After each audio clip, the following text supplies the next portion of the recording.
Crisis capitalista y triunfos electorales de la derecha. Carolina Jiménez. Realizado por Donina Meléndez, Karen Congo, Keila Cedeño y Joshua Cortés. Los acontecimientos electorales del último lustro han abierto un interesante debate a nivel mundial sobre las amenazas que representan los proyectos políticos de derecha para el ejercicio de la democracia, goce de libertades, derechos individuales, colectivos, despliegue de acciones, expresiones de movilización social y resistencia popular.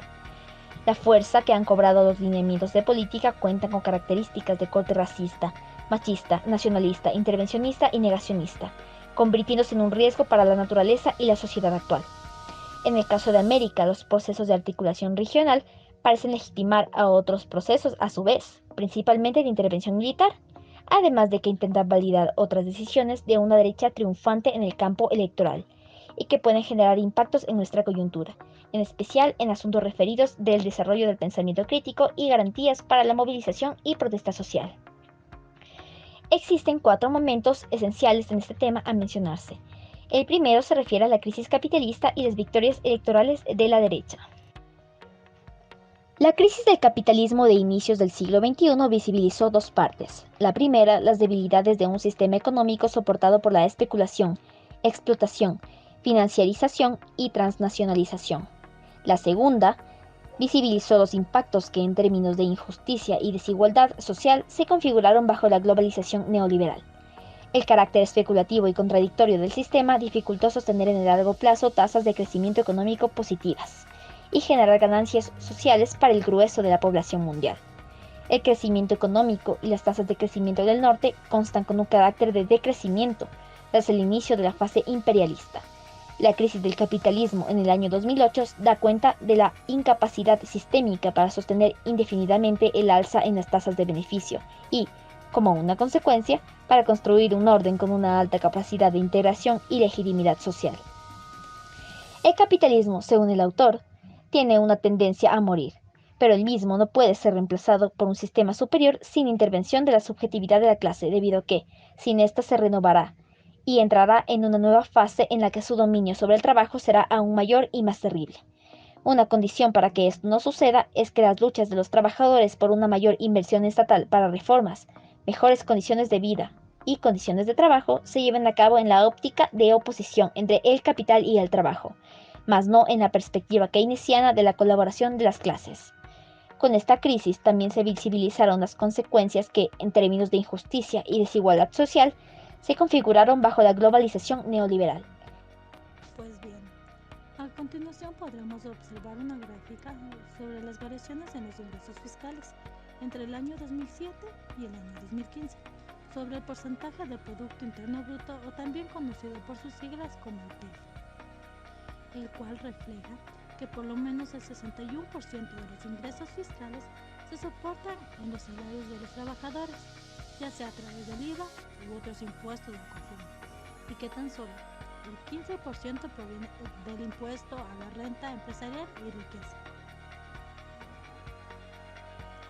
Pues esto resulta algo alarmante, que posterior a la crisis disminuyeron los impuestos a la riqueza empresarial y que a su vez aumentaron los impuestos sobre los salarios, evidenciando que el costo del rescate económico recayó sobre la masa de trabajadores poco estables de la globalización neoliberal. Esta situación lamentablemente empobreció más a la clase trabajadora y enriqueció al capital. Candidatos de derecha responsabilizaron al socialismo y a las trayectorias recorridas por los denominados gobiernos alternativos de la crisis capitalista, que atravesó a la región desde el 2012. Puedo nombrar a los candidatos que fueron presidentes como Mauricio Macri, Jair Bolsonaro, Sebastián Piñera, entre otros. Los 15 años que atravesó la región bajo el gobierno de esta experiencia sería la responsable de la caída en la tasa del crecimiento económico. La devaluación y el incremento en la tasa de desempleo son rasgos que acompañan a la crisis económica latinoamericana. Esta narrativa a nivel mundial de aparente antiglobalización y de reafirmación al nacionalismo no es otra cosa que una pretensión de ciertos sectores de la clase capitalista capitalista mundial, especialmente estadounidense, por construir una nueva gobernanza para la globalización, un nuevo esquema que limite a China y a Rusia y que garantice la posición hegemónica de los Estados Unidos. No se trata solo de recuperar un estado céntrico y el otro sistema keynesiano de bienestar. Lo que realmente se persigue es la definición de una nueva administración de la globalización caracterizada por rasgos neoconservadores, ya sean clasistas, racistas, militaristas, colonialistas y machistas. Los impactos de la crisis en la experiencia neodesarrollista en términos del crecimiento económico y entrada de divisas a la economía regionales afectaron a los ingresos del Estado y sus posibilidades de inversión. Los gobiernos denominados alternativos o neodesarrollistas no lograron una administración relativamente autónoma de la crisis que les permitiera sostener su horizonte de política social, a través del cual lograron la inclusión al mercado de un sector amplio y de capas sociales tradicionales excluidas del consumo.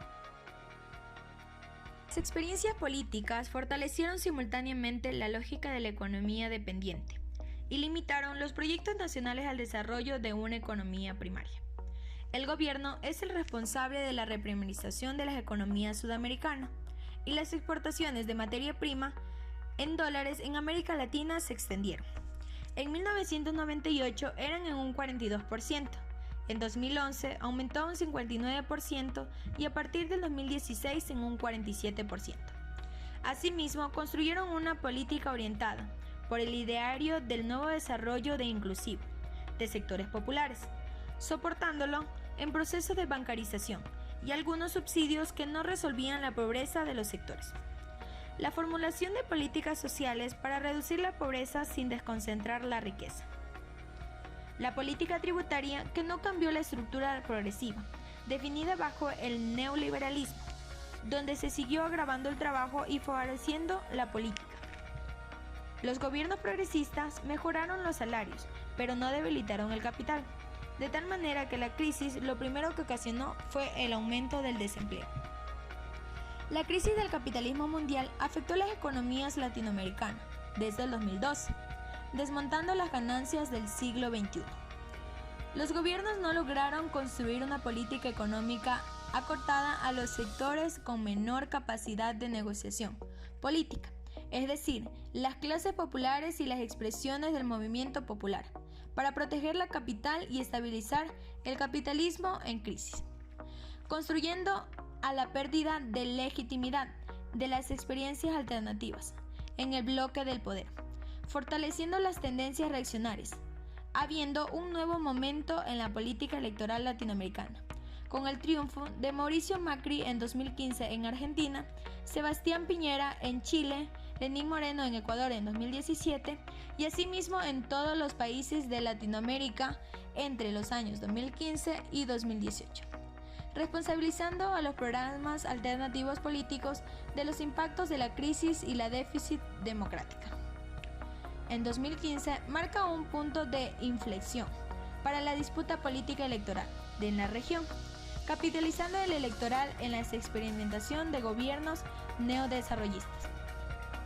Triunfos electorales de la derecha latinoamericana.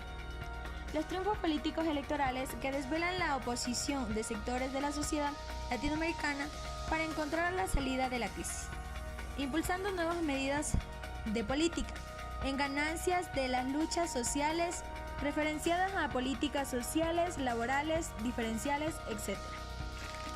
Políticas económicas ultraneoliberal.